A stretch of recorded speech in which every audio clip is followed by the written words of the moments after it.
formed in the 1st of March, 1944. 44, yeah, March 1st, that's right. Well, it was an interesting thing because we knew we needed a way to rescue the pilots, a lot of them in the water, especially in the Pacific. So we shared experiences over in the Pacific at the time that never be duplicated again. It was almost miraculous, some of the things that we've done. We flew, the Navy designation was PBYs. The Army Air Corps called them OA-10As, amphibians made by Consolidated. And we had some B-17s with a 17-foot boat underneath and 3 big parachutes. And when we couldn't get into the water with the seaplanes, or where we could get to them, we'd drop that boat. We dropped several of those. And we had some support aircraft. We had a C-47 transport that we flew. And toward the tag end of the war, we got the first 3 helicopters. They were in a depot down in Manila. We got the helicopter pilots before we got the helicopters. Didn't know what to do with them. Very primitive equipment.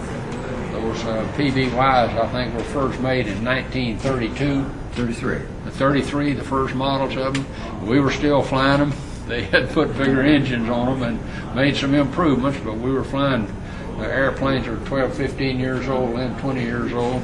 You can imagine maintaining an airplane, 2 big engines on it like that and all, under primitive conditions that we had over there in the Pacific. It rained every afternoon at 2 o'clock when you're down Lady. That part of it rained like hell.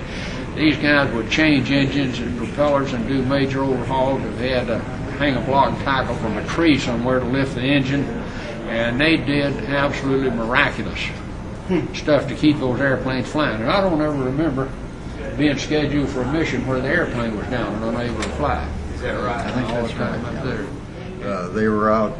They would go along behind the offensive forces, the bombardment and the fighter groups. And when there was somebody, they would off at a safe distance. They would orbit, what they said, waiting for somebody to go down and be in need. And more often than not, that's what would happen. Yeah. On a mission. After the bombs had dropped and maybe the plane had been hit by ACAC, they'd have to crash land on the sea, and they'd call them in with a short-range radio. And we would find them, and if the sea was too rough to land in, we kept 4 submarines around Formosa where a lot of the action was, and we'd call a sub, and they'd come in and pick these guys up. They just did fantastic. In fact, I've always said everybody that's on a sub crew over there should have gotten a congressional medal. You know,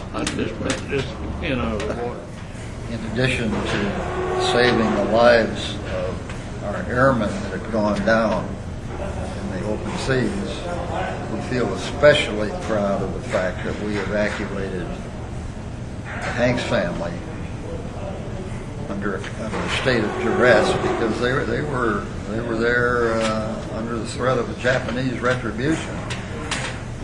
At that point in time, February of 1945, this was when the war was really starting to go very, very badly for the Japanese.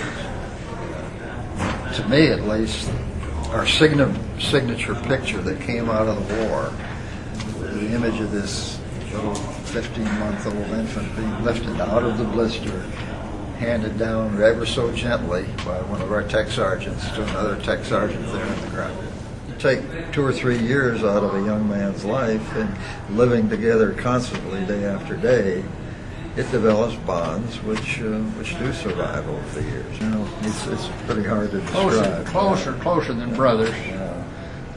You felt like you were part of the family, and what you did as a crew member, you put your life in the hands of everybody on the crew, and they in yours. And if you didn't have the utmost confidence in them and put your life in their hands, then you just didn't go with them. And that's a pretty close bond.